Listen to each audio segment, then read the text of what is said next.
Boa noite, então, pessoal. Vamos começar a disciplina de hoje. Segunda aula, então, de máquinas e motores, tá? Falamos, então, de água, basicamente, né? Deixa eu aceitar os colegas aqui.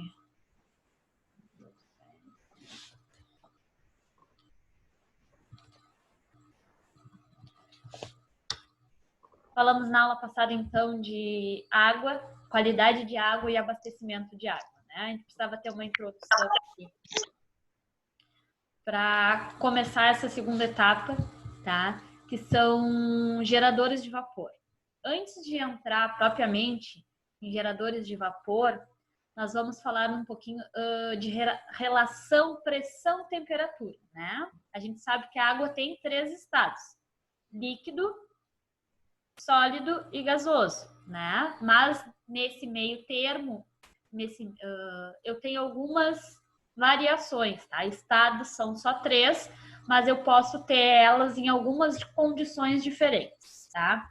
Vamos dar uma olhadinha nesse gráfico aqui, então, gente. Esse aqui é um gráfico relação pressão-temperatura, né? A gente diz que a água evapora a 100 graus Celsius, tá? Isso se dá só a pressão atmosférica, gente. Quando eu não tenho, então, variação da pressão, né? Quando eu estou submetido só à pressão atmosférica, a minha água, ela realmente evapora mais ou menos 100 graus Celsius, né? Mas se eu variar a pressão, se eu aumentar a pressão, ela vai evaporar e assim como os outros estados, solidificar ou condensar em outras temperaturas, tá? Então, esse gráfico aqui é bem importante para a gente ter algumas noções, gente.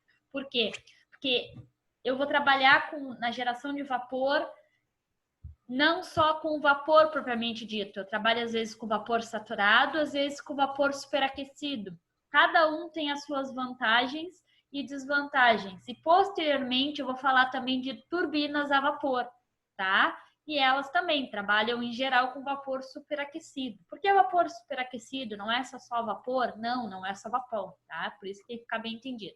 Então eu tenho um gráfico aqui, ó, que faz relação temperatura na coordenada Y e pressão na coordenada X, tá?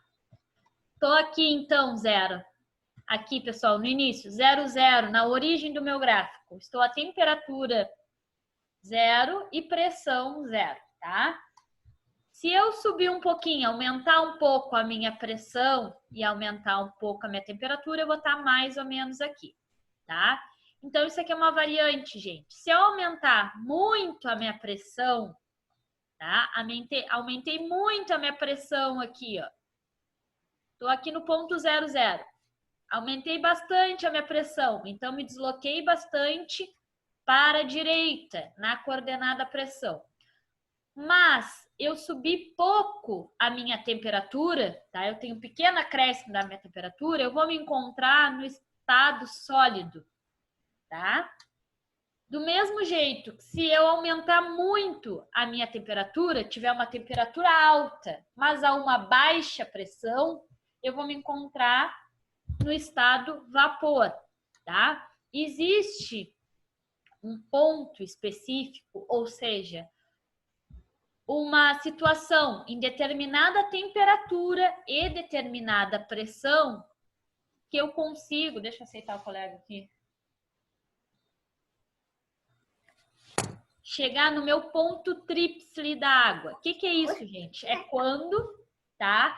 Eu encontro os 3 estados da água junto. Eu vou ter um pouco de vapor, eu vou ter um pouco de sólido e eu vou ter um pouquinho de líquido, tá? Esse é o ponto tríplice. Em condições normais, eu não consigo reproduzir isso, tá? Não consigo chegar a uma temperatura tão precisa e a uma temperatura tão precisa para chegar ao meu ponto tríplice. Eu só consigo essa situação, Diogo, tá? Em laboratório, mas as demais eu consigo de forma natural, tá? Então aqui, gente, depois que eu tenho meu ponto tríplice, tá? Tenho aqui o estado sólido, que é um estado que eu não vou utilizar nessa parte de geração de vapor, né? Se eu aumentar, então, consideravelmente a minha temperatura, mas manter a minha pressão, tá? Eu vou ter vapor saturado, tá? O que é vapor saturado, gente? A gente vai ver direitinho aqui. Se eu manter a minha pressão, mantive a minha pressão, mas continuei aumentando a minha temperatura, eu chego a vapor superaquecido, tá? Basicamente são esses dois aqui que a gente vai trabalhar quando se tratando em geração de vapor, tá? Oriundos normalmente de quê? De caldeiras, tá? Então vamos ler isso aqui. Luan entrou. Vapor seco, gente. O que é o vapor seco? É produzido quando a água... Diego Oliveira. É produzido quando a água é aquecida até o ponto de ebulição, tá? O que é isso? Aquecimento sensível. E então vaporizada com calor adicional, aquecimento latente, tá? É importante que vocês tenham essas definições bem claras, tá, gente? Quando eu estou falando com geração de vapor. O que é, de forma grosseira, vamos dizer assim, calor, né, ou aquecimento sensível? É quando eu tenho o aumento da temperatura, mas eu não tenho a mudança de fase. Por exemplo, tenho uma água a 5 graus, tá geladinha, né? Aumento essa minha água até 90 graus. Ela vai sofrer um aquecimento sensível. Ela continua no estado líquido, mas ela aumentou consideravelmente sua temperatura, tá? Entrou o Douglas. Claro, gente, que se eu chegar a 99 graus e passar a temperatura da minha água de 99 graus para 101, em teoria, o que deveria acontecer com a água? Toda ela deveria evaporar, certo? Na prática, isso não acontece, porque conversamos ontem que o que a gente tem acesso à água, seja ela potável, seja ela mineral, tá, gente? Ela nunca é pura. Quem evapora 100 graus, 100 graus, a pressão atmosférica e evapora exatamente 100 graus, é água pura, tá? Então, como a água que eu tenho da torneira, ela é misturada com outras coisas, com cloro, tá? Com sulfato, ela não vai evaporar exatamente a 100 graus, tá? Mas, em teoria, quando eu tenho a minha água lá quente, a 99 graus, passei para 101 graus, ela evaporou, né? A diferença de temperatura foi curta, não foi? Eu não aumentei apenas 2 graus. A diferença de temperatura é pequena, mas eu tenho ali um calor latente. Calor latente, então, é quando eu tenho pouca diferença de temperatura, mas mudança de fase. Passou do estado líquido para o estado gasoso. Calor sensível é quando eu tenho grande diferença na temperatura, mas não tenho mudança de fase, tá? Se este vapor, então, é aquecido acima do seu ponto de saturação, né? Ele se torna vapor superaquecido, tá? Então, eu chego no vapor ali, saturado. O vapor saturado, ele aconteceu um aquecimento latente. Ele mudou de fase. Ele era líquido, passou para vapor, tá? Eu já tenho vapor, mas vapor saturado. Eu aqueço ele mais um pouco, eu tenho vapor superaquecido. Aconteceu, então, um aquecimento sensível, tá? Isso é importante que vocês entendam para depois a gente entender geradores de vapor, máquinas de vapor, como, por exemplo, turbinas a vapor, tá? Eu vou ter, então, transformar o vapor oriundo da evaporação, vapor saturado, que sofreu aquecimento latente. Vou aumentar mais ainda a temperatura e vou ter vapor superaquecido, tá? Isso ficou claro, gente? Sim.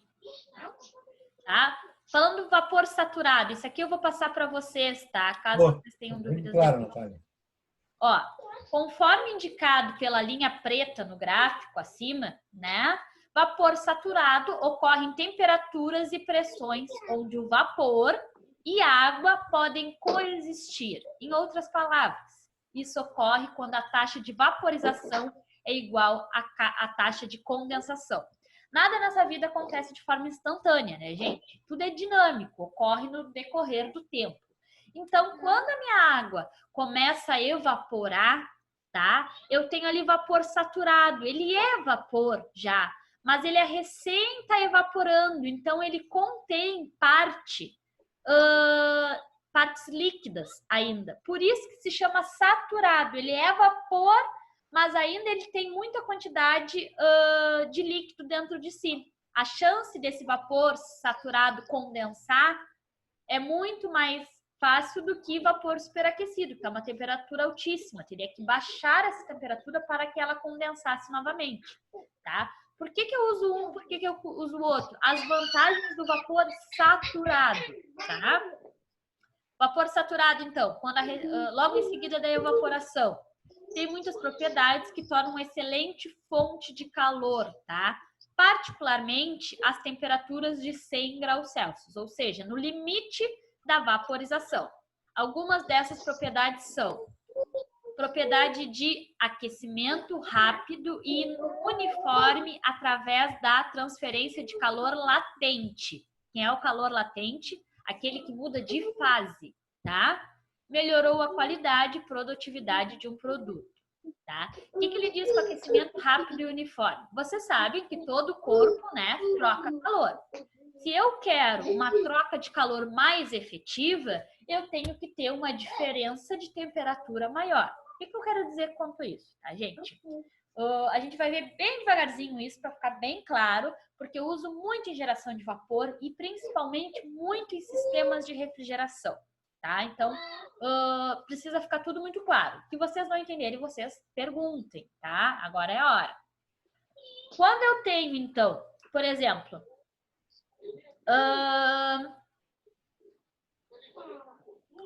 tenho uma xícara, tá?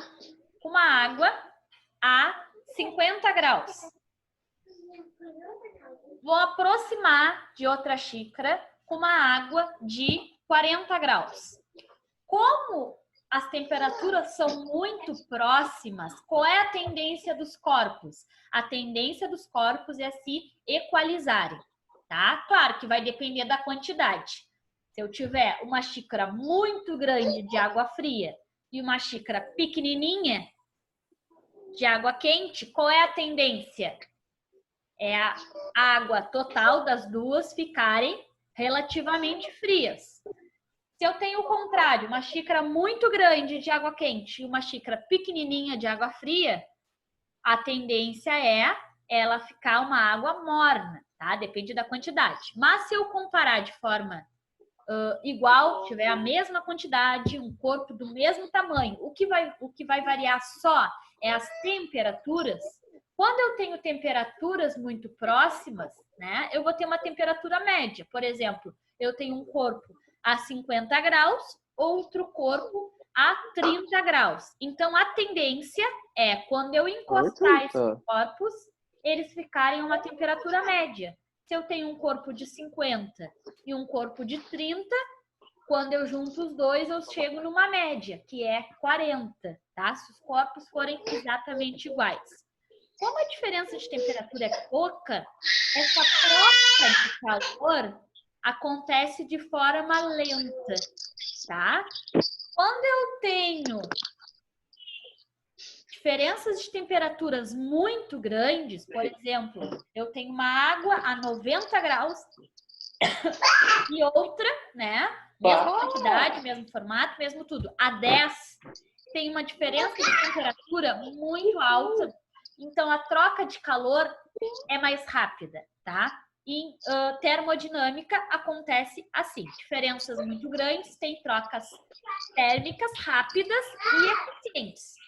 Trocas de temperaturas próximas são trocas de calor lentas e pouco efetivas, certo?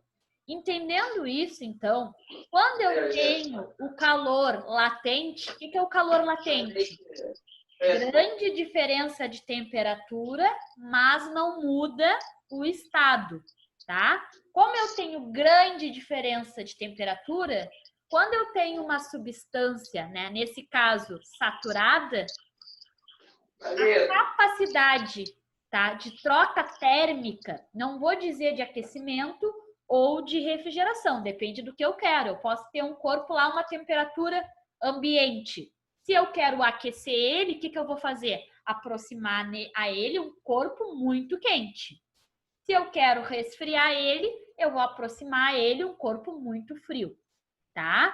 Quando o meu estado é saturado, eu tenho, então, uma troca térmica bem eficiente, tá? Porque eu tenho grandes diferenças de temperatura, tá?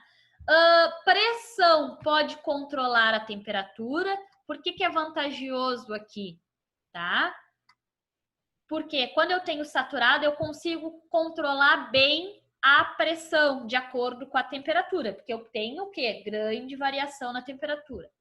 Alto coeficiente de transferência de calor, que foi o que eu já falei para vocês, tá? Se eu tenho alto coeficiente de transferência de calor, ele tem uma eficiência calorífica muito grande, menor área superficial requerida para transferência de calor, tá? Possibilitando redução no gasto inicial do aquecimento, tá?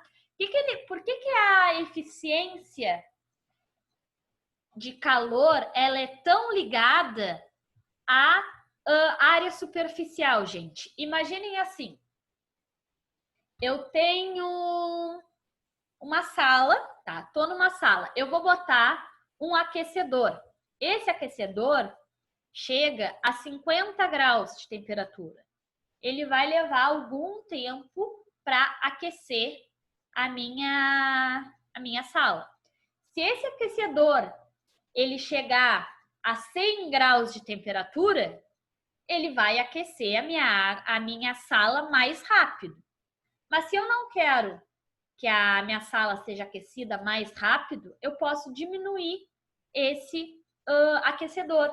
Como ele chega a uma temperatura muito alta, o tamanho dele, a superfície de contato, nesse caso com ar, pode ser menor para ter o mesmo desempenho.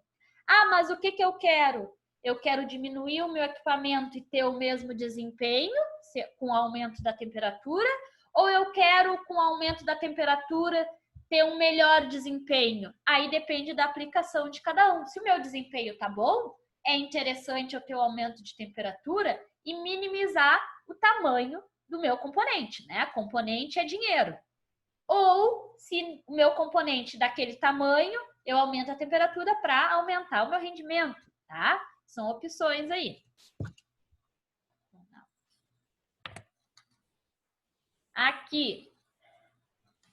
Então, algumas dicas de vapor saturado, gente. Quem trabalha na indústria deve ouvir falar bastante sobre isso, tá? Quem não tem muito conhecimento, agora é a hora. Tendo dito isso, então é necessário estar atento aos seguintes itens quando estiver aquecendo um vapor saturado, tá? Eficiência de aquecimento pode ser diminuído se um outro vapor diferente de vapor seco for usado para processo de equipamento, tá? Ao contrário da percepção comum, virtualmente todo vapor gerado pela caldeira não é vapor saturado seco, mas sim vapor úmido, no qual contém algumas moléculas de água não vaporizada, tá? O que é o vapor seco? Quando eu tenho 100% de vapor. O que é o vapor úmido? Quando eu tenho vapor, mas ele tem algumas moléculas de água, tá? Então ele condensa muito fácil. O vapor oriundo de uma caldeira normalmente é um vapor úmido, tá? Então ele tem fácil condensação. A perda de calor radiante provoca condensação em algumas partes do vapor. O vapor úmido gerado nessas condições torna-se mais úmido, tá? Foi o que eu acabei de falar aqui. Deixa eu entrar o colega.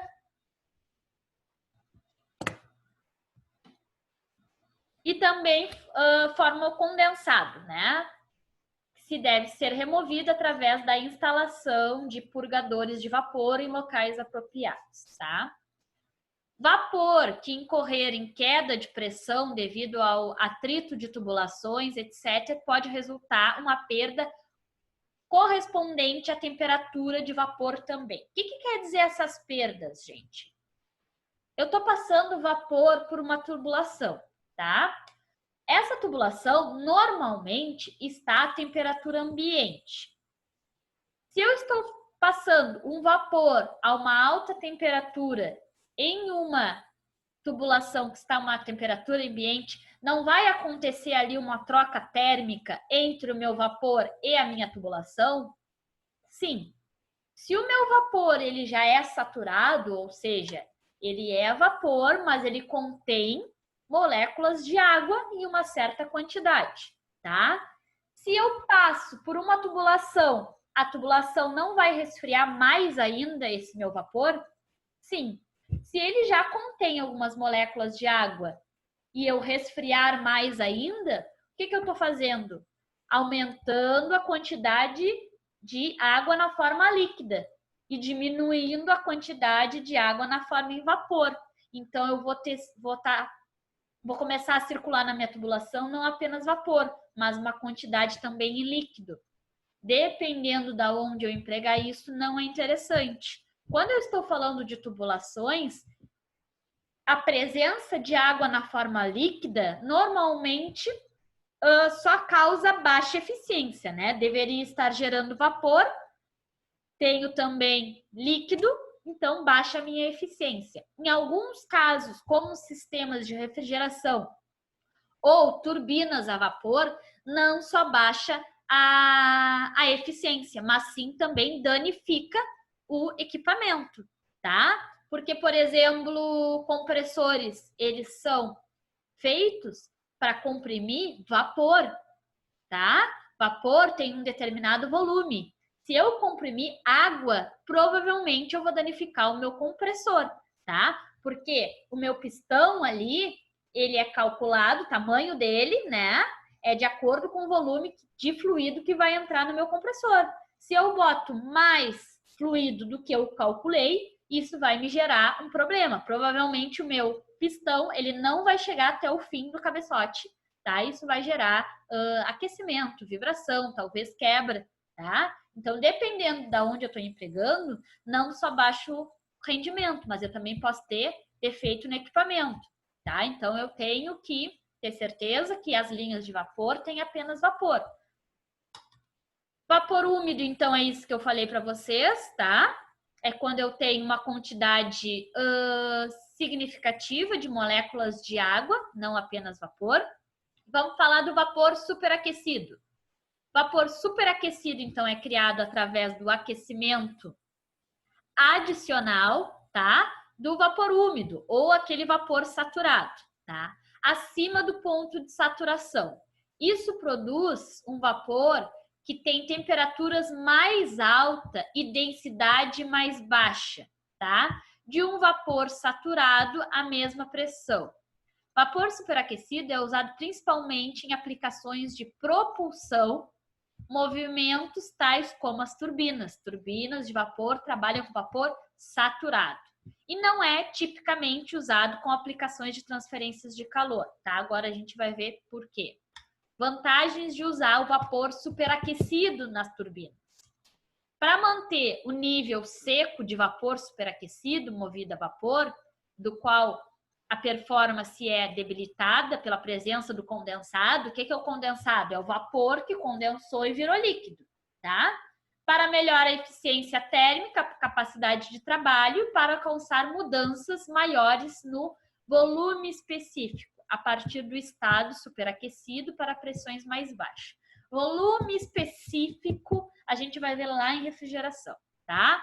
É vantajoso, então, tanto o fornecimento e descarga de vapor enquanto estiver no estado superaquecido, porque não são gerados condensados, ou seja, se eu estou trabalhando com vapor superaquecido, eu tenho certeza que estou trabalhando somente com vapor e não com os condensados. Quem são os condensados? presenças de líquidos, moléculas líquidas, tá? Dentro do equipamento movido a vapor. Além disso, como a eficiência térmica teórica da turbina é calculada a partir do valor da entalpia, tá? Na entrada e na saída da turbina, aumentando o nível de superaquecimento, bem como de pressão, aumenta a entalpia do lado da turbina, tá? E assim eficaz a melhora da eficiência térmica. Entradas de turbinas, entalpia e entropia a gente vai ver depois, tá? Mas vamos falar sobre os vapores superaquecidos. Então, o vapor superaquecido, ele sofre o calor sensível, né? Ele já é vapor, ele já evaporou. Quando evaporou, sofreu um aquecimento latente. Pouca diferença de temperatura, mas mudança de fase. Ele já está lá, ele é vapor, tá? Assim como a água, eu posso ter água a 20 graus e a 90 graus, o vapor, eu posso ter vapor a 105 graus e vapor a 200 graus. Não vai deixar de ser vapor, mas é um vapor superaquecido, tá? Qual é a desvantagem do vapor superaquecido em relação ao vapor saturado?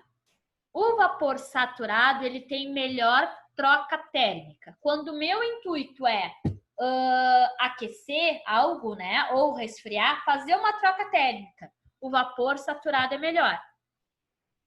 O vapor superaquecido não tem uma troca térmica tão boa, tá? Porque ele tem uma pequena variação de temperatura. Ele não troca calor de forma eficiente. Então, quem troca calor? Trocadores de calor, condensadores, evaporadores. Se eu estou trabalhando com água, interessante é trabalhar com vapor saturado.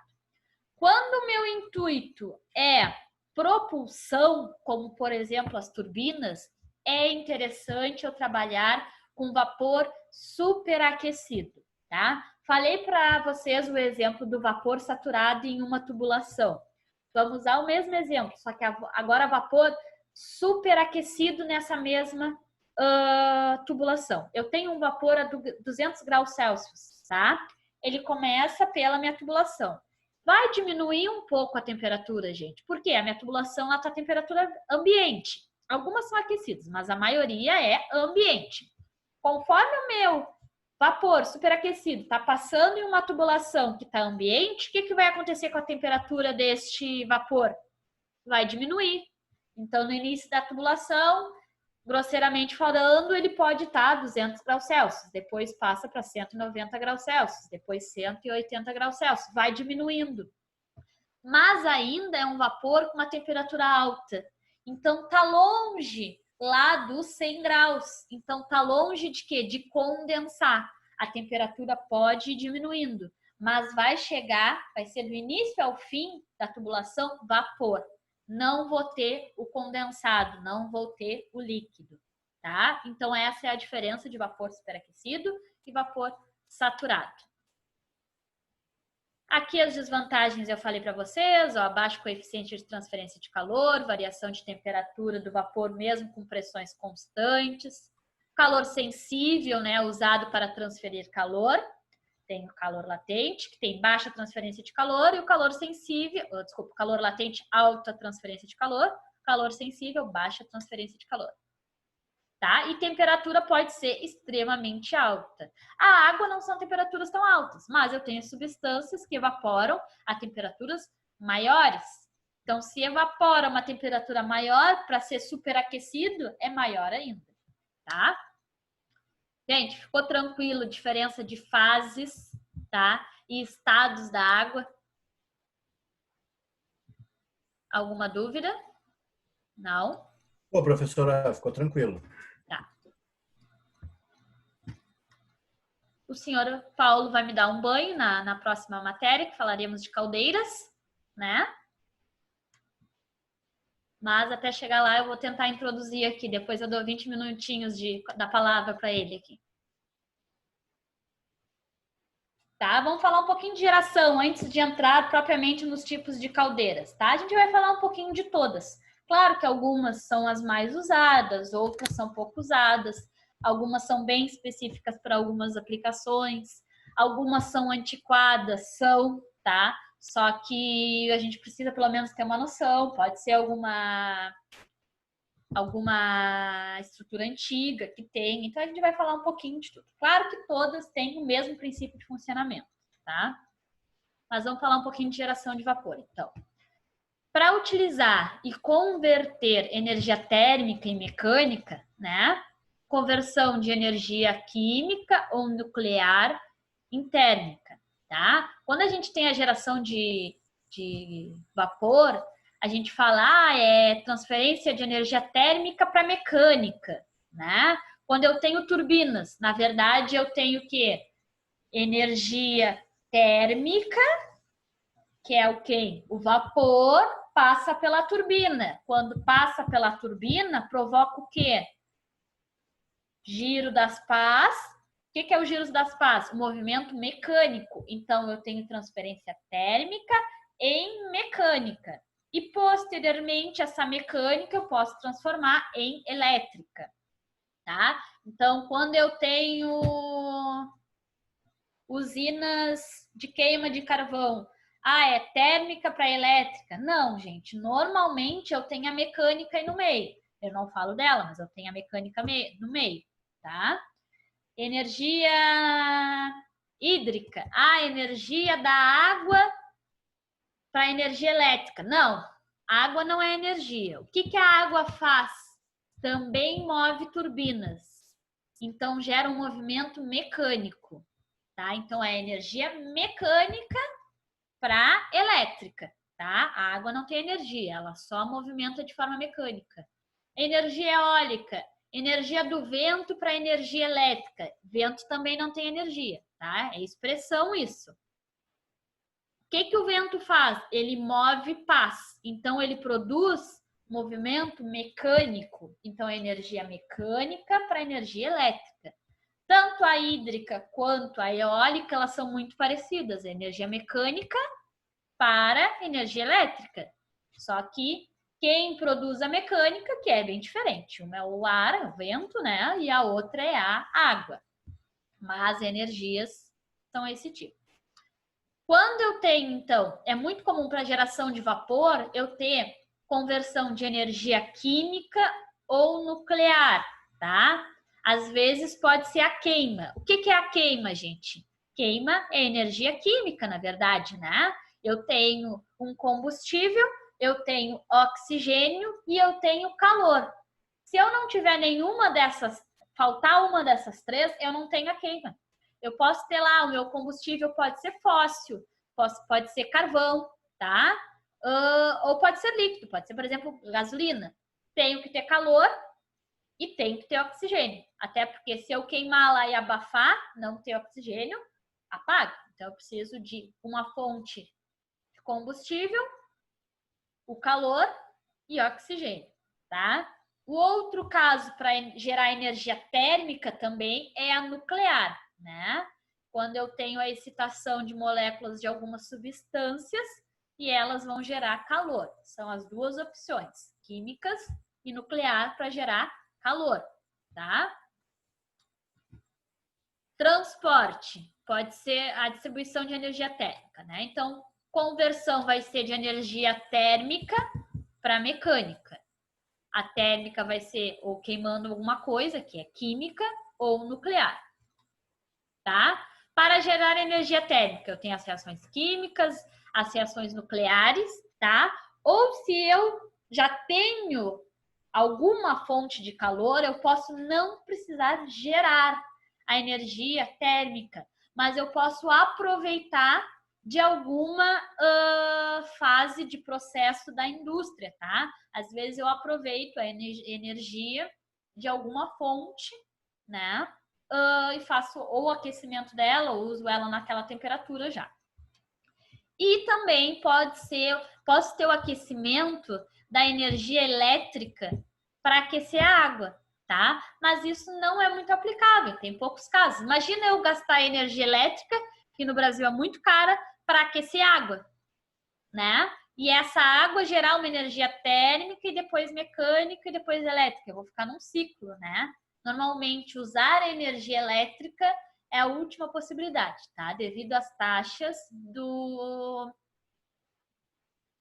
que a gente paga no Brasil hoje sobre energia elétrica, tá? Eu não sei se você sabe, mas é até interessante falar porque mudou há pouco tempo, né? Pelo menos aqui em Rio Grande, a cobrança de energia elétrica. Eu não sei se vocês perceberam que há um certo tempo atrás a gente tinha uma cota única, né?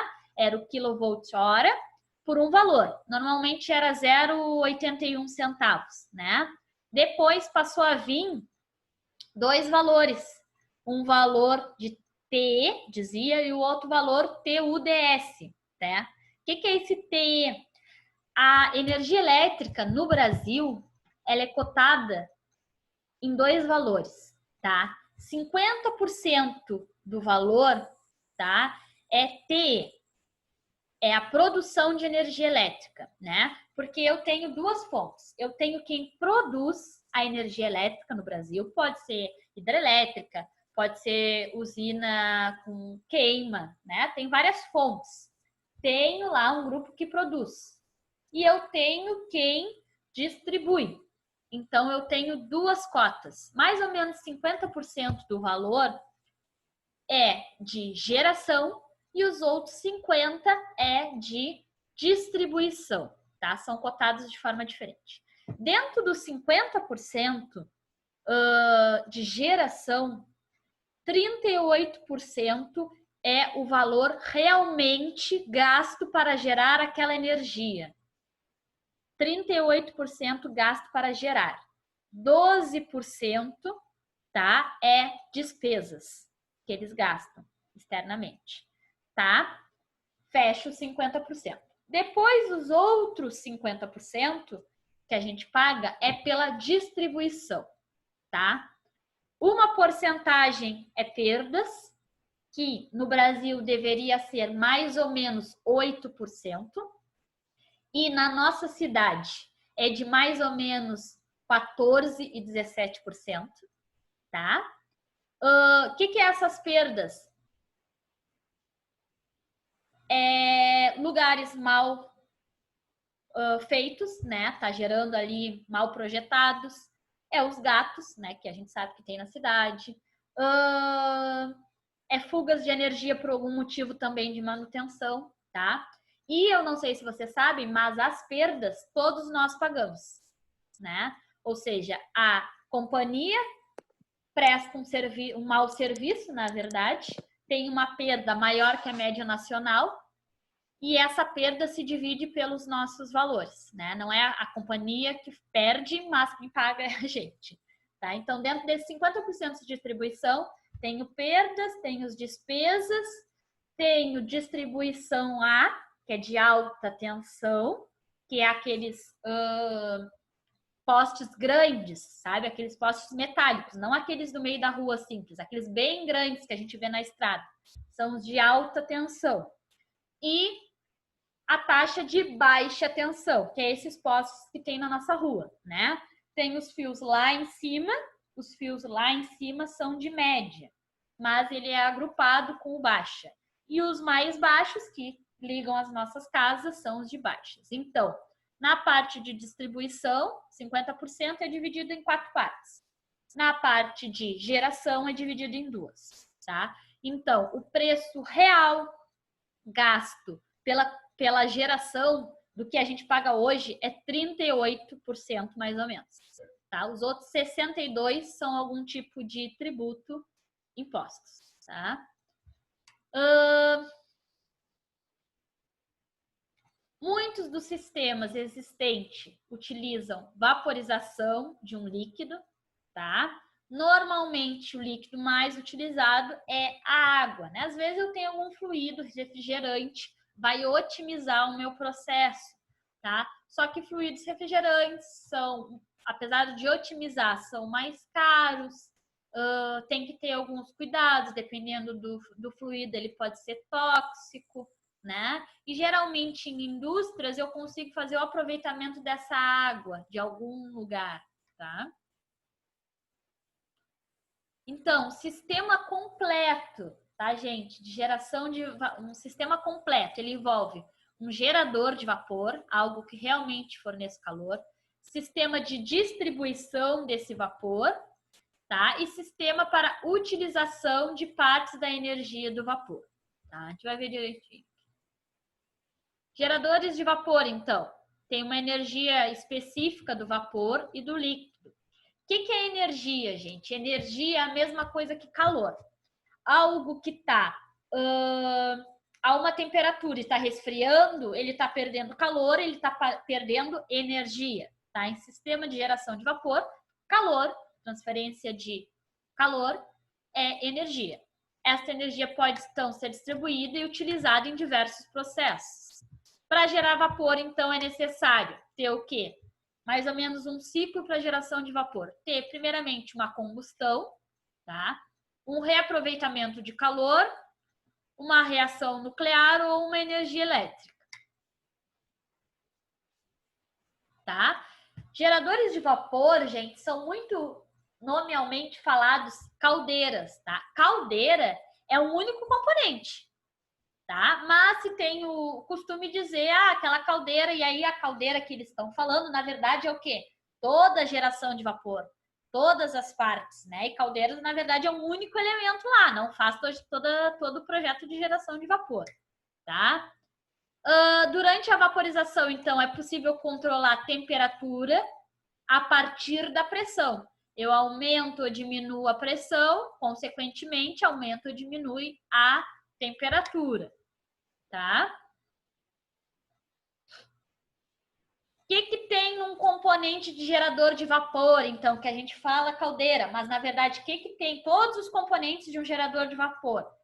Fornalha, vai fornecer o calor, a caldeira, propriamente dita, um superaquecedor, tá? Que é o que vai proporcionar o vapor superaquecido, vai ter um economizador, depois um pré-aquecedor de água. Pré-aquecedor de água pode não ser necessário. E um sistema de tiragem, tá? Aqui é um desenho bem simplificado, tá, gente? Mas eu achei interessante. O que a gente tem aqui? Nesse aqui é por queima, tá? Queima de algum combustível. Eu tenho aqui, ó, aonde aponta uma grelha, né? Aqui embaixo vai ser o cinzeiro. O cinzeiro é o equipamento ali que vai guardar o oriundo da queima, né? Se eu tiver a queima de um carvão, por exemplo, eu vou ter cinzas, mas não necessariamente é cinzas o componente, tá? Essa combinação, então, de grelha e cinzeiro é o que forma a fornalha, tá? Ela vai gerar, então, calor. Vou ter um elemento 4 aqui. Esse aqui ia ser exatamente a caldeira, tá? Vou usar como fluido água. Então, eu vou aquecer a água desta caldeira e vou gerar vapor superaquecido, tá? Depois de gerar vapor superaquecido, eu vou fornecer mais calor ainda, tá? Depois que eu ofereço mais calor ao vapor saturado, eu vou chegar no vapor superaquecido. E aí eu vou fazer a retirada desse vapor superaquecido, tá? Tenho também o economizador. O que é isso? Aquele vapor que não superaqueceu, ele condensou, né, e virou líquido. Então eu faço ele voltar para o meu sistema. Ele vai voltar para a caldeira, vai virar vapor superaquecido, vai receber mais, vai virar vapor saturado, vai receber mais calor e virar vapor superaquecido, tá? Em alguns casos eu tenho o aquecedor de água, tá? Que é para aproveitar esse vapor saturado para transformar ele também em superaquecido. E no final eu vou ter a chaminé para sair os gases oriundos da minha queima, tá?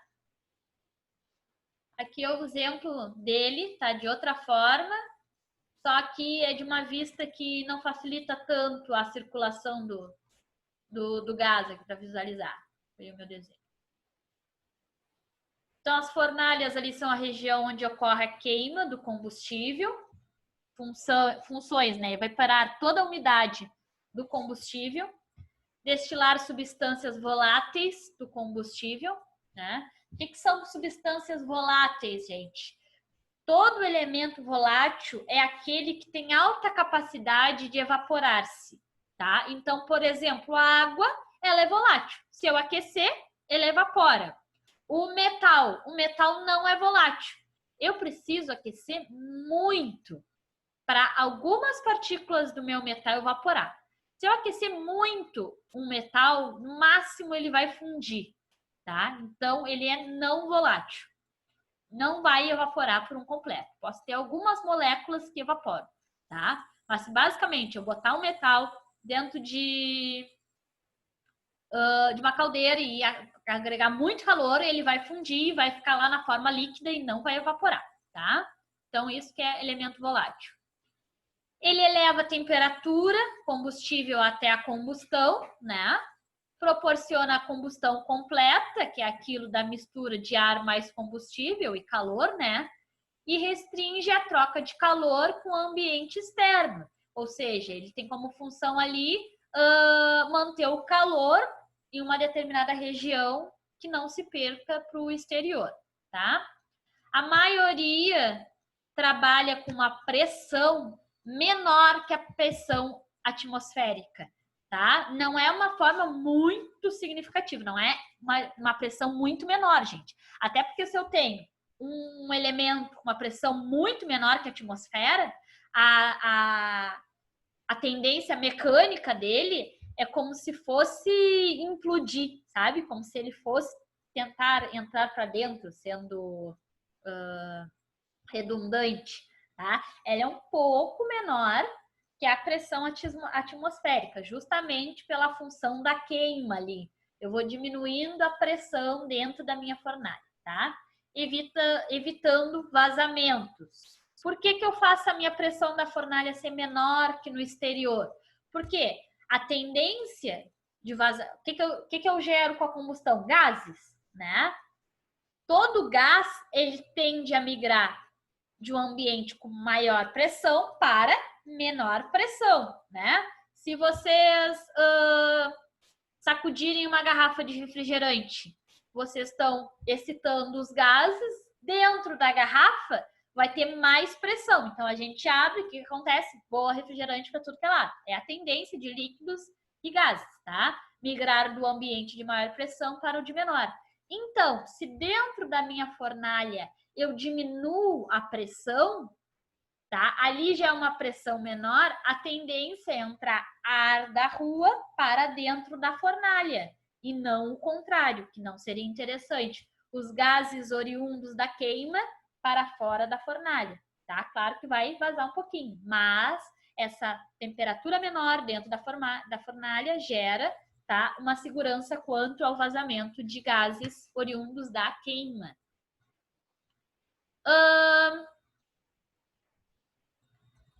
Basicamente tem dois tipos de fornalhas, né? Queima em grelhas de combustível sólidos, tá? Podem ser, por exemplo, carvão. E queima em suspensão, tá? São combustíveis sólidos em suspensão ou então líquidos, tá? Como, por exemplo, a gasolina. É preciso pulverizar ou otimizar o combustível quando esse é gás, tá? Eu tenho alguns tipos de combustores ali que eles pulverizam algum elemento líquido, como, por exemplo, gasolina, acrescento uma faísca. Para isso, então, eu preciso ter uma centelha, uma faísca, que é mais ou menos o princípio de motores de combustão interna, tá? Eu tenho a pulverização de um combustível, uma faísca para gerar o calor e a presença do ar também para gerar o calor, tá? O que nós temos lá, Natália, é a gás. É a gás, pode ser opção a gás também. E aí ele deve ter algum dispositivo para gerar a centelha, né? Sim, tem.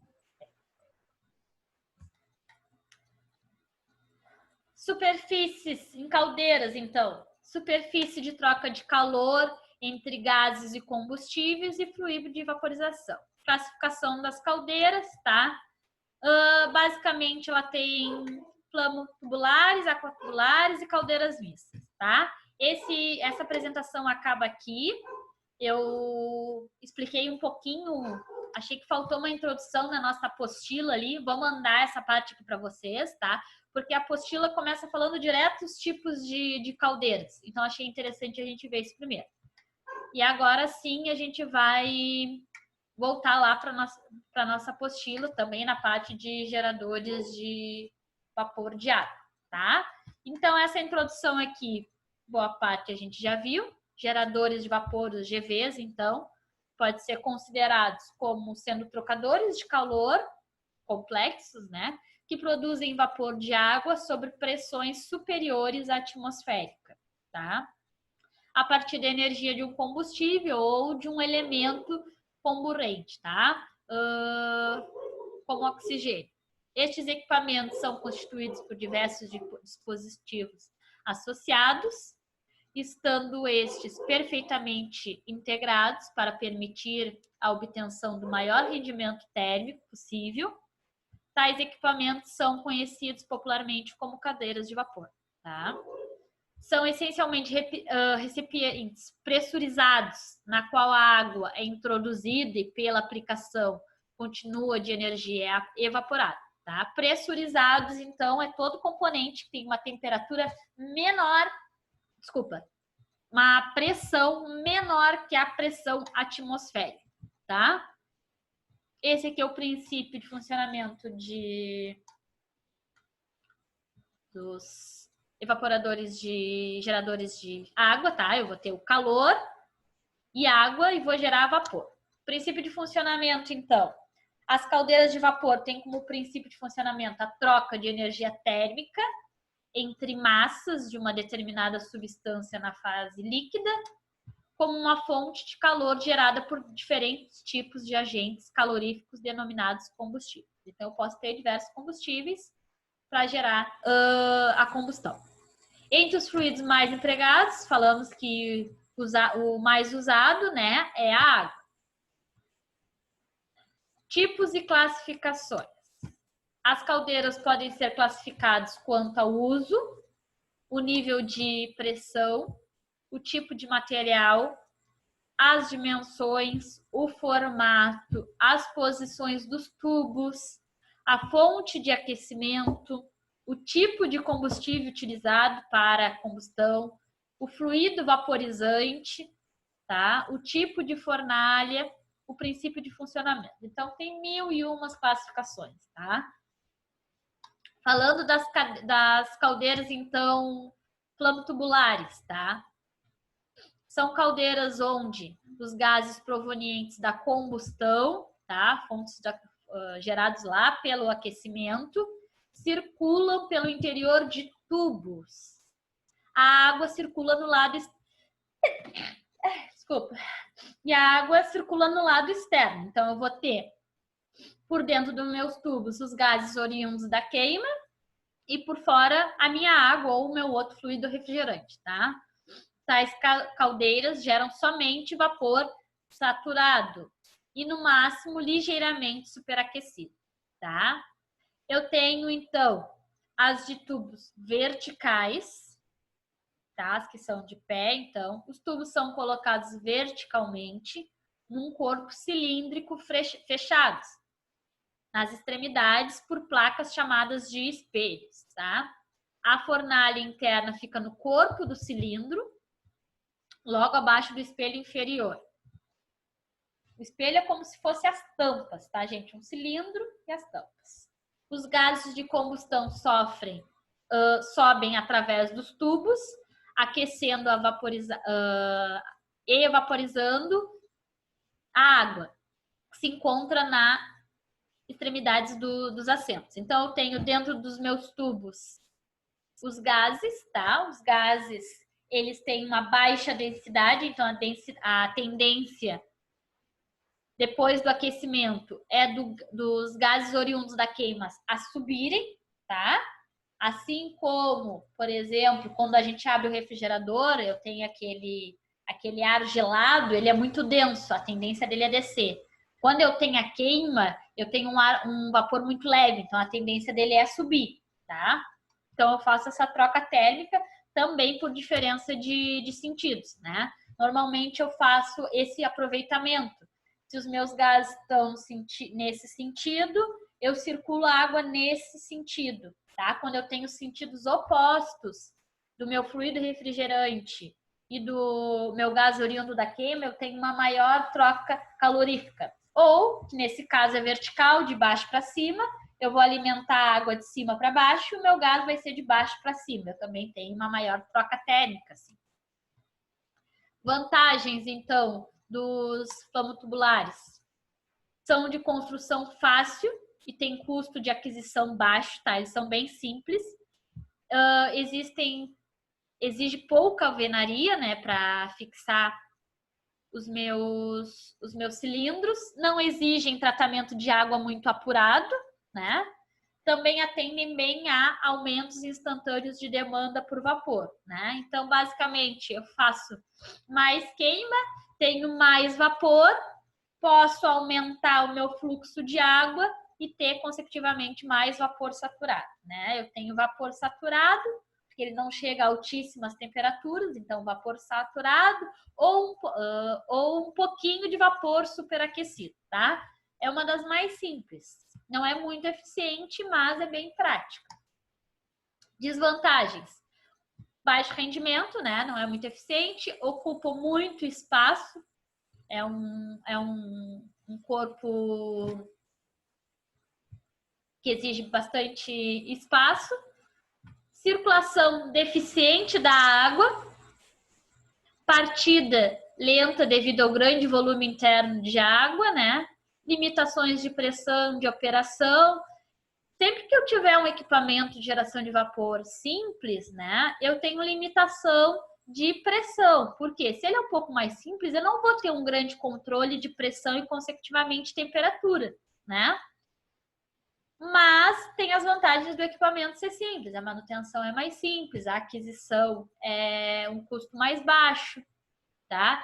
Não tem muito problema de manutenção também, né? E aqui eu tenho um exemplozinho, ó, de uma vertical.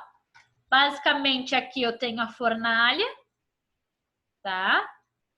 Vou ter tubos no qual vão passar o meu gás oriundo da queima. E aqui em azul clarinho, ó, é como se fosse um tanque. Eu vou ter água ali. Essa água vai aquecendo e vai virando vapor. E eu vou ter uma saída lá em cima, né? Como o vapor é leve e a tendência dele é subir, eu vou ter uma saída de vapor aqui em cima, tá? E uma chaminé para experimento dos gases oriundos da queima, tá? Esse outro tipo aqui também é bem simples, ele só não tem os tubos, tá? Eu vou promover a queima aqui, vou aquecer essa água aos poucos vai evaporando, né? E eu vou ter uma saída de vapor sempre lá em cima, tá? Ela tem um constituinte mais simples, né? Percebam que eu não tenho uma separação eficiente do vapor e da água, eles estão tudo juntos aqui, gente, tá? É que nem como se a gente aquecesse uma água no fogão, tá? Eu tô aquecendo, quem tá em cima vai ficando mais calor e vai evaporando, né? Não é muito eficiente, mas é um sisteminha simples. Caldeiras de tubos horizontais, então, gente. Esse tipo de caldeira abrange várias modalidades, desde as caldeiras de Corcunália, até esse nome que eu nunca sei pronunciar, de grande volume de água até modernas unidades compactas. As principais caldeiras horizontais apresentam tubulões internos por onde passam gases quentes, tá? Podem ter de 1 a 4 tubos de fornalhas, tá? Esses daqui são mais eficientes, tá? As Cornualha, então, consiste em 2 cilindros, vai ser um cilindro maior por onde passa água e um cilindro interno, tá? Todos horizontais. Percebam que essa figura aqui, gente, é como se fosse a seção transversal, né? Um corte no lado da minha caldeira. E esse aqui, ó, é por onde vai passar o tubo com gases quentes, tá? Esse outro tubo de caldeira é bem parecido, também horizontal. A única diferença, gente, é que eu tenho mais de um tubo. Em vez de passar um único tubo, eu vou ter passando vários tubos. 2, 3, 4, tá? Também cortes, tá? De seção transversal. É como se eu tivesse um cilindro e passasse tubos horizontais por eles, né? Por onde vão passar os gases. Nesse caso, ele é um pouquinho mais eficiente, porque eu tenho uma troca maior. Percebam que a diferença está na superfície de troca de calor, tá? Esse primeiro caso aqui, gente, esse aqui, ó, eu ainda tenho uma troca de calor superficial um pouquinho melhor, porque eu tenho tubos nas verticais, tá? Então, eu tenho toda essa área de contato ao redor de todos os tubos. Essa aqui, ó, a minha área de contato é essa aqui. Sempre que eu tenho uma pequena superfície de contato entre o lado quente e o lado frio, eu tenho uma baixa eficiência, né? Sempre que eu tenho uma maior área superficial de contato, eu tenho uma eficiência maior. Então, nesse caso aqui, eu vou passando vários tubos. Aqui eu só tenho duas áreas de contato, em torno desse tubo e em torno desse tubo. Neste aqui eu tenho 3 áreas de contato. Nesse aqui eu tenho 4 áreas de contato. E quanto mais tubos eu passar, então, maior a minha área de contato, maior é a minha eficiência, tá? Ah, professora, se é mais eficiente de forma horizontal, por que eu uso de forma vertical? Qual é a vantagem do vertical para a horizontal? Alguém chuta? Palpites, gente. Só se pronunciam aí, que só eu falei hoje.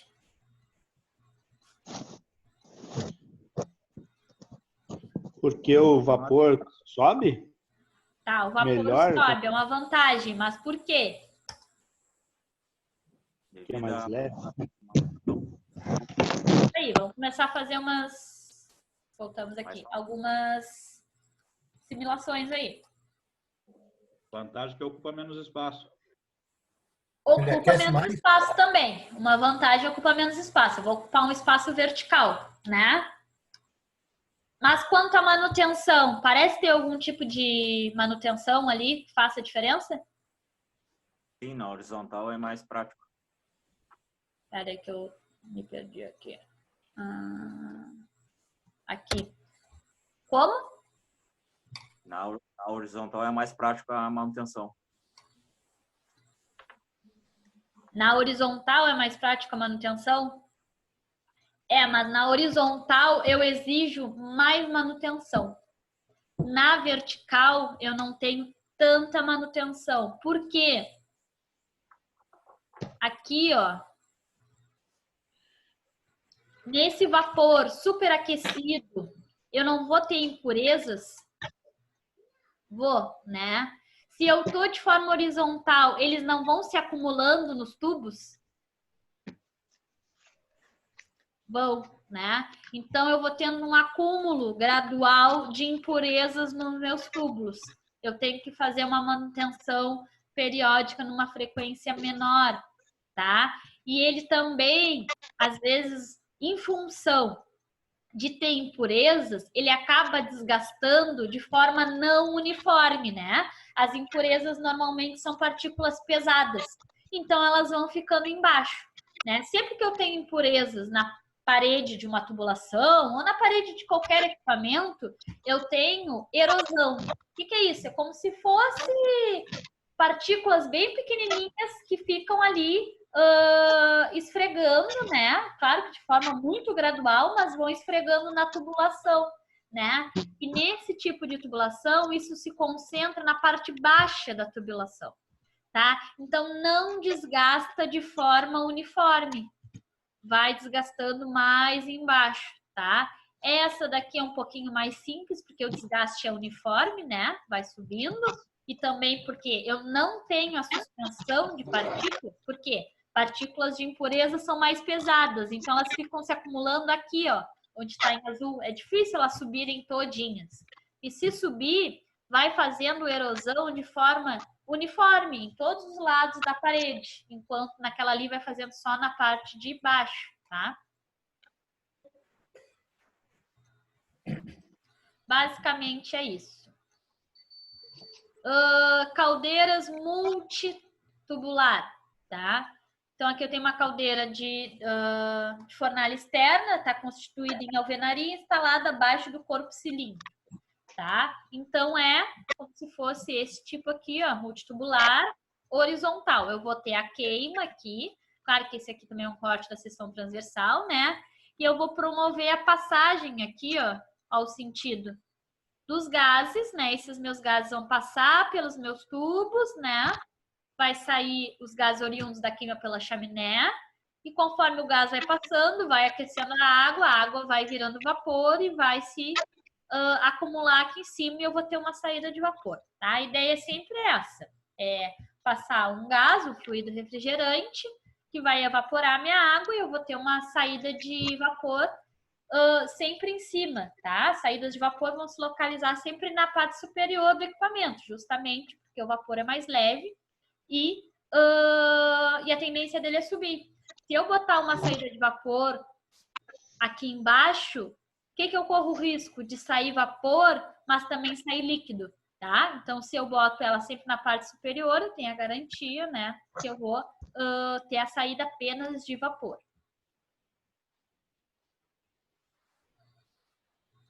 Esse aqui é outro tipo de chaminé, tá? Só que os tubos não é um único cilindro, né? Eu vou ter, então, aqui a saída do vapor e aqui a passagem de água, tá? A água vai aumentando a temperatura até que ela vira vapor e se localiza na parte superior. De novo, em cima eu vou ter uma saída de vapor, tá? Caldeira escocesa, tá? É a queima de óleo ou gás, pressão máxima de 18 kg forças por centímetro quadrado, tá? Essa aqui é bem antiga, mas ela tem um rendimento interessante. Eu tenho, então, um cilindro com vários tubos, tá? Bem próximos. Vão passar vapor quente por esses tubos e dentro dos tubos eu vou ter gás, tá? O gás oriundo desta queima aqui. De novo, o gás vai sair pela chaminé e o vapor vai ser retirado por uma parte superior, tá? De novo, gente, como ela é horizontal, olha aqui o que eu tenho. O acúmulo da lama, tá? Além do acúmulo das impurezas oriundas do gás, eu também tenho o acúmulo das impurezas da água, né? Tento fazer ali uma purificação e tal, mas a minha água também ela nunca é 100% pura. Então, as impurezas tendem a ser partículas mais pesadas, que vão se acumulando aqui embaixo, tá? Caldeiras aquatubulares, então.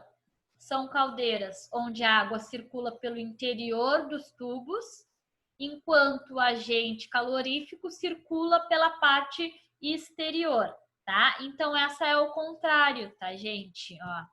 A água circula no interior dos tubos e o agente calorífico, que é o que a gente chama de fluido refrigerante, tá? Normalmente a água circula na parte externa. Aqui era o contrário, ó. O fluido passava pelos tubos e a água ficava no exterior, tá? Essas caldeiras possuem maior área de absorção de calor, maior capacidade de vaporização e rápida resposta a variações de carga, tá? Pelas suas características e economia, é hoje a mais aplicada em grandes instalações e termoelétricas, tá? Então, podem produzir vapor a altas pressões e vapor superaquecido em alta temperatura. A produção de vapor nesses tipos atinge até 750 toneladas vapor hora, com pressões que já ultrapassam até 200 kg-forças por centímetro quadrado. Tá?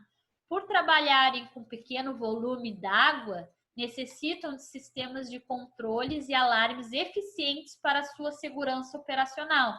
Pouco volume de água, eu vou ter alta temperatura para evaporar pouca água. Então, eu vou ter vapores a altas temperaturas. Com isso, altas pressões. Por isso que ele tem uma necessidade maior de controles, tá? A operação baseia-se na diferença de densidade seguida pelo diferencial de temperatura, tá? Existe entre o conjunto de tubos geradores de vapor e os tubos economizadores, tá? Se os tubos A, geradores de vapor, estiverem a uma temperatura superior que os tubos B, tá?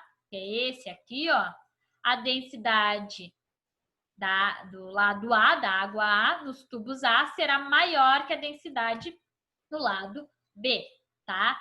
Então, basicamente, gente, por que só inverter quem está no lado externo e quem está no lado externo aumenta a minha eficiência, tá?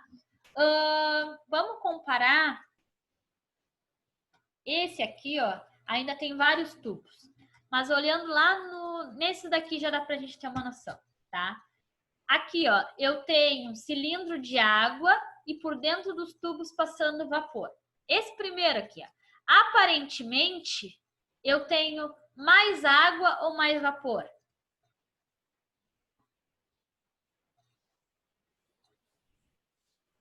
Mais água. Mais água.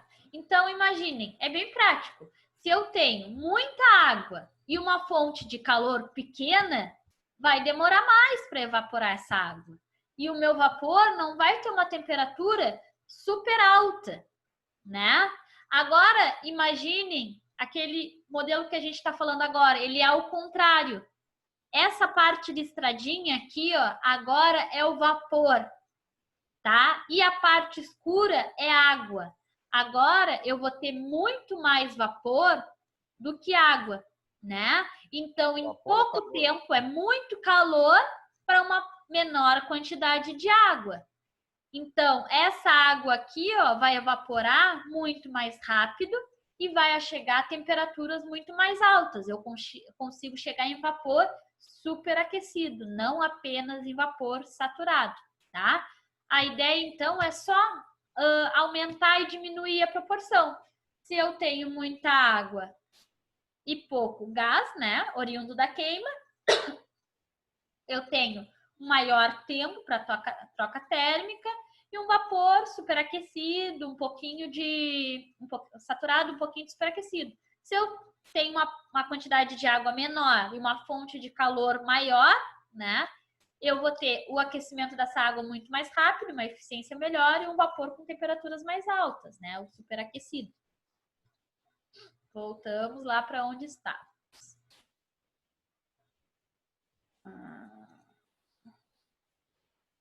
Aqui, então, gente, esse aqui é um tipo, tá?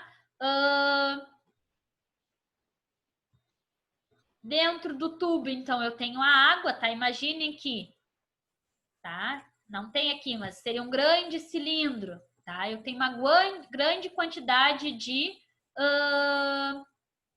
vapor, tá? O vapor tá aqui, ó, passando pelos tubos da água, mas eu tenho grande quantidade de vapor sem muita grande quantidade de água. Então, eu vou ter uma troca térmica mais ligeira e mais eficiente, tá? Tipos de caldeiras aquatubulares, tá? Esse tipo que a água no interior e o gás é no exterior. Podem ser de tubos retos, tá? Com tubulação transversal e longitudinal, tá? Pode ser tanto transversal quanto longitudinal. Consistem de um feixe tubular de transmissão de calor, tá? Com uma série de tubos retos e paralelos interligadas a uma câmara coletora. Essas câmaras comunicam-se, né, com os tubulões de vapor, formando um circuito fechado por onde circula a água. Vamos olhar isso aqui, então, tá? Aqui eu tenho um tipo, ó. Eu tenho aqui, aqui embaixo, a geração de calor, então, vou ter a circulação de água aqui, ó, no meu tubulão, tá? E eu faço essa inclinação também para garantir que o meu vapor tenha contato com o meu calor, para gerar o vapor superaquecido, tá? Então, vamos conversar com esse aqui. Esse aqui que tá jogada, gente, é essa inclinação aqui. Se não tivesse essa inclinação aqui, o que iria acontecer? Aqui embaixo não ia ter apenas água e o vapor ia se acumular na parte de cima, se esse quadradinho aqui dos tubos estivessem retos, planos, onde eu estou aquecendo. Qual é a tendência? Vou aquecendo, embaixo tem a água, que é mais pesado, em cima forma o vapor. Quando eu promovo essa inclinação, o que acontece? A água é mais pesada, né? Vai cair para o lado de menor inclinação, aqui embaixo, ó. Cai para cá. O meu aquecimento, ele não está, digamos assim, tendo contato tanto com a água quanto com o vapor. Então, nesta água, eu estou promovendo quem? A evaporação, mais ou menos nessa parte aqui, ó. Nessas daqui. Aqui eu estou tendo a evaporação. Então, basicamente, aqui eu vou ter vapor saturado. Nessa partezinha aqui, ó, o calor não está tendo contato direto com o vapor saturado já. Então, aqui eu tenho uma tendência a aumentar mais ainda a temperatura, tá, do meu vapor. Então, enquanto aqui, ó, aonde eu tenho a troca de líquido para vapor, eu tenho vapor saturado, mais para a ponta aqui, que é onde eu já tenho vapor saturado e estou agregando mais calor ainda, eu vou começar a ter vapor superaquecido, tá? Então, só a inclinação gera uma maior eficiência, tá? Esse aqui é um pouquinho mais complexo, mas a ideia da inclinação é a mesma, tá? É o quê? A fonte de calor ter contato com o líquido, mas também com parte do vapor. Quando em contato com o líquido, faz o líquido uma troca de calor latente, se transformando em vapor saturado. Quando em contato com o vapor, uma troca de calor sensível, passando de vapor saturado para vapor superaquecido. Tá? Quais são as vantagens desse tipo de caldeira? São de menores dimensões e menores temperaturas da câmara de combustão. Aqui eu não preciso chegar a temperaturas altíssimas, justamente por causa desse contato não só no líquido, mas também no vapor. Com maior aproveitamento do calor, maior vaporização específica, isso é maior troca sensível, né? Unidades médias alcançam 30 kg de vapor por metro quadrado por hora, tá? Em caldeiras com tiragem forçada, consequentemente, até 200 kg por vapor metro quadrado por hora, tá? Dispensam refratários de alta qualidade, por serem dotadas de paredes de água, tá? O que eles falam aqui? A gente não falou sobre os refratários de alta qualidade, tá, gente? Refratários é partes que eles usam dentro das caldeiras, tá? Imagina, chega a temperatura muito altas nas caldeiras. Então, são poucos materiais que suportariam a essa temperatura. Então, eles botam materiais como se fosse uma última camada de um material refratário. Tá? O que são os refratários? Aqueles classificados como fugiu o nome, cerâmicos, tá? Cerâmicos, eles têm pouca resistência mecânica, mas eles têm altíssima resistência ao calor, tá? Então, por fora eu vou ter uma estrutura metálica, até porque se eu botar uma estrutura mecânica, qualquer um ali que der um biquinho vai quebrar minha caldeira, né? Então, eu faço toda uma estrutura metálica para promover uma resistência mecânica alta, tá? E lá dentro eu boto um material cerâmico, refratário, tá? Que vai aguentar o calor sem passar para o material exterior ou para o ambiente. Vai concentrar o calor ali e vai aguentar. Não vai fundir as paredes da minha caldeira, tá?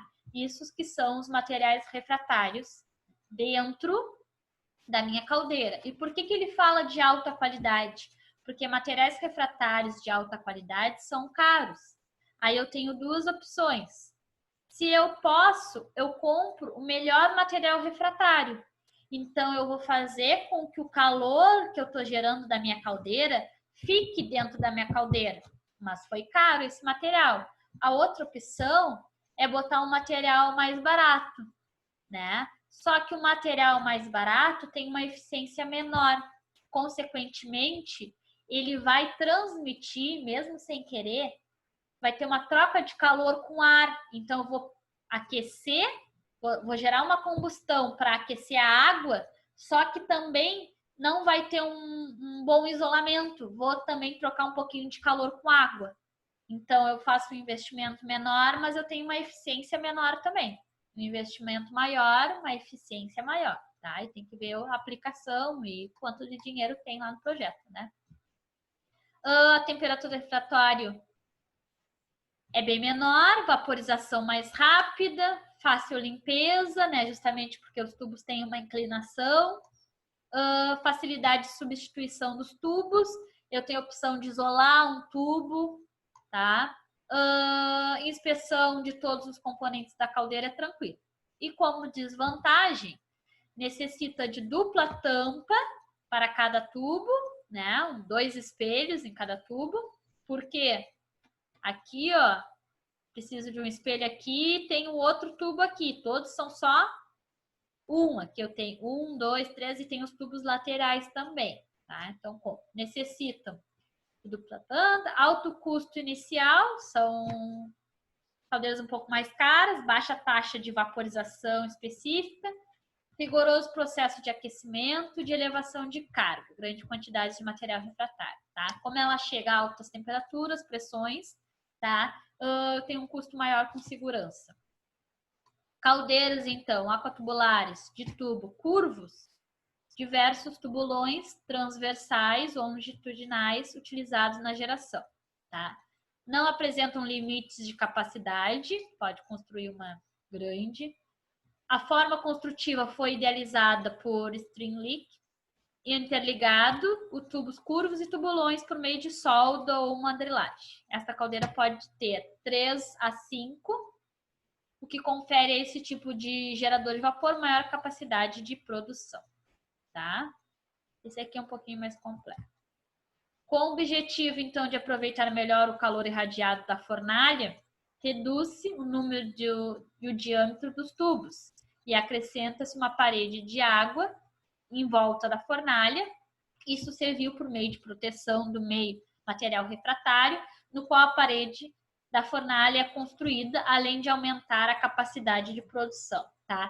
Isso é um meio de otimização de calor, né? Então, ali onde eu tenho a minha fornalha, eu tenho o meu aquecimento, eu posso ter uma parede de água também, né? Porque, mesmo sem querer, só se eu tenho material refratário de altíssima qualidade, que vai concentrar o meu calor e não fazer a transferência com ar, né? Eu tenho que investir muito no meu material refratário. O que eu posso fazer para otimizar esse meu calor? Na parede da fornalha, eu também tenho uma camada de água isolada, claro, né? Como o meu intuito é aquecer a água, se acontecer uma troca térmica ali, é benefício também, tá? Então, essa é a ideia, fornecer lá na fornalha, uma parede de água também. Balões superiores, não gostei muito desses desenhos aqui. Caldeiras aquatubulares de circulação positiva, né? Circulação da água nas caldeiras ocorre por diferença de densidade, pelo aquecimento da água e vaporização, tá? Então, eu tenho a saída de vapor sempre em cima, vou aquecer embaixo, né? E por densidade, como o meu vapor é mais leve, vou ter retirada do calor por cima. Quais as desvantagens, tá? De ter isso aqui, o calor no meio em vez de uma extremidade? Tamanho reduzido, não necessitam de grandes tubulações. Rápida geração de vapor, quase não há formação de incrustações, né? Porque eu tenho essa elevação aqui. E devido à circulação forçada. E como desvantagens, paradas constantes, com alto custo de manutenção, problemas constantes na bomba de circulação, né? E quando operando em altas pressões. Então, esse aqui eu tenho uma fonte de calor e eu aproveito a densidade, né, do vapor mais alto e faço circulação forçada da água, né? Só que eu gasto energia para essa circulação forçada. Ela é eficiente, mas ela é um pouquinho mais cara, tá? E devido à circulação forçada, sempre que eu tenho um aumento da velocidade de um fluido dentro de uma tubulação, eu aumento a taxa de desgaste justamente por erosão, tá? Então, acabo tendo mais manutenção. Quando eu deixo a circulação de água a uma baixa velocidade, né, eu tenho uma menor eficiência, mas eu tenho uma maior durabilidade do meu equipamento. Caldeiras aquatubulares compactas, então, capacidade de produção de vapor 30 toneladas hora, instalação em locais com espaços físicos limitados, tá? É o mesmo intuito da caldeira aquatubular, só que ela é compacta, tá? Então, vai ter uma fornalha interna, aqui a circulação de água e a retirada de vapor na parte superior, assim. Caldeira elétrica, tá? Um equipamento cujo papel principal é transformar a energia elétrica em térmica para transferi-la a um fluido apropriado, geralmente água, e transformando em vapor, tá? A produção de vapor em uma caldeira elétrica baseia-se em um princípio pelo qual a corrente elétrica, ao atravessar qualquer condutor, encontra resistência à sua livre circulação e desprende calor. Tá? Então, na verdade, eu tenho resistências elétricas, vou gerar o efeito Joule e aquecimento da água. A água pura é considerada um mau condutor de corrente elétrica, portanto, para que eu possa obter a condutividade desejada, deve-se adicionar a ela determinados sais. Tá? Alguns fabricantes recomendam a adição de produtos para o ajuste da condutividade, tá? Soda cáustica, fosfato, tá? Então, para eu ter uma maior transferência de calor, eu acrescento alguns elementos. Só que, normalmente, esses elementos são tóxicos, tá? Então, não é muito legal trabalhar com a caldeira elétrica em função disso. Não queima combustível, né? A fonte geradora de calor vai ser elétrica. São equipamentos mais simples, em média baratos, que as caldeiras de combustão, né? Não necessitam de muito espaço para instalação. E a eficiência não varia muito com a carga, né? Conforme aumentar a carga, não diminui tanto a eficiência. Essas caldeiras encontram o seu baixo preço inicial, no menor espaço para instalação e ainda fácil automação, tá? Um atrativo significativo para sua implantação. Entretanto, o alto preço da energia elétrica e o fato de somente produzir vapor saturado as fizeram inadequadas para o acionamento de equipamento. Tá? Manutenção e limpeza simples. Não vou falar do resto das caldeiras elétricas, gente, porque no Brasil ela não é muito utilizada. O preço da energia elétrica aqui é muito caro, tá? Então, aquecer água através de resistências, né, pelo acionamento de energia elétrica não é muito vantajoso, tá? E ali fala, ó, gera apenas vapor saturado. Tenho alguns casos de caldeiras elétricas que eu posso gerar, tá, vapor superaquecido. Só que para ter vapor superaquecido, eu preciso de maiores temperaturas. Consecutivamente, vou ter um aumento significativo, tá, da introdução de energia elétrica. Então, o preço vai se tornando absurdo.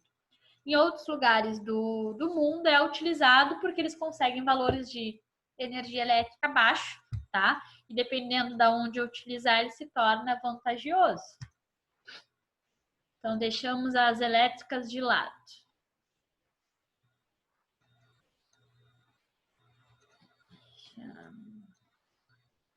Caldeiras compostas. É uma caldeira flama aquatubular, cilíndrica, vertical, a qual consiste de uma câmara de combustão a óleo, tá? E uma seção de gases de descargas provenientes de motores a diesel ou turbina a gás, tá? As seções de óleo e gás possuem superfícies tubulares de aquecimento apropriadas para uma boa eficiência térmica e uma alta condutibilidade operacional, tá?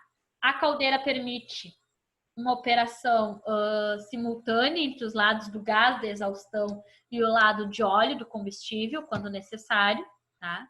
Quando a operação apenas com a descarga dos gases, caso ocorra uma redução na produção do vapor ou um aumento do consumo do vapor produzido, a caldeira será capaz rapidamente de suprir a demanda de vazão solicitada com acionamento automático do sistema de queima de óleo, tá? Então, é uma caldeira acoplada, né? O principal gerador de calor é a queima, tá? Mas caso eu aumente a minha carga, minha capacidade, eu tenho ali como utilizar depois a queima do óleo combustível. É como se fosse um plano B da caldeira, né? Caso eu aumente a minha carga ou essa aqui não tem uma eficiência considerável, eu introduzo a queima do óleo, tá? Onde que eu aplico isso, gente? Quando eu não posso ter variação, né, na minha distribuição de vapor, ou quando eu tenho um aumento de cargas de forma irregular, né? Então eu estou produzindo tanto de vapor e eu preciso dobrar esse vapor, tá? Não tenho nenhum equipamento que de forma tão rápida eu vá conseguir produzir uma variação de produção de vapor tão grande, né? Ou nos casos que eu realmente não posso ter a diminuição, preciso ter constante ou não pode parar, eu tenho como opção, tá? Outras características sobre ela.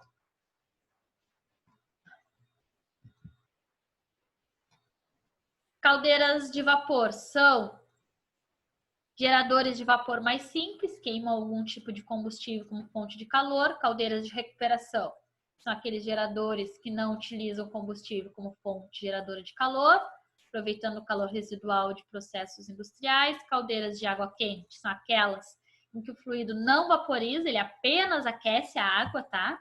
E reatores nucleares são aqueles que produzem vapor utilizando uma fonte de calor liberada por um combustível nuclear, tá? Normalmente é urânio enriquecido. Quanto tipo de combustível a gente vai falar na outra aula, gente. Por hoje paramos por aqui. Vou fazer a chamada de vocês, quem não tiver me chama, tá? Luan, Marcos, Alexandre, Rafael Paz, Tainã, Leandro Ortiz, Adão, Maurício, Leandro Socorro, Carlos Isaías, Rafael Garcia, Paulo, Josué, Rafael Gonçalves, Ronaldo, Diego, Luan, Diogo Oliveira, Douglas, Selemias, às vezes. Alguém não entrou? Eu não escutei a senhora chamar o Johnny. Não, chamei o Johnny mesmo, gente. Johnny e o Rony também eu não escutei. Quem? O Selemias eu escutei. Não, Rony, Selemias o foi Adão o Rony. último aqui. Eu chamou, Ah, tá. chamou. De resto, tudo certo, gente? Deixa eu tapar aqui. O resto, todo mundo foi chamado? Ok. Ok. Sim. Boa noite. Tá, gente. Sim, sim. Até amanhã, então. Boa noite. Boa noite. Até amanhã, boa noite.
Ô, Natália, Oi. tá gravando ainda?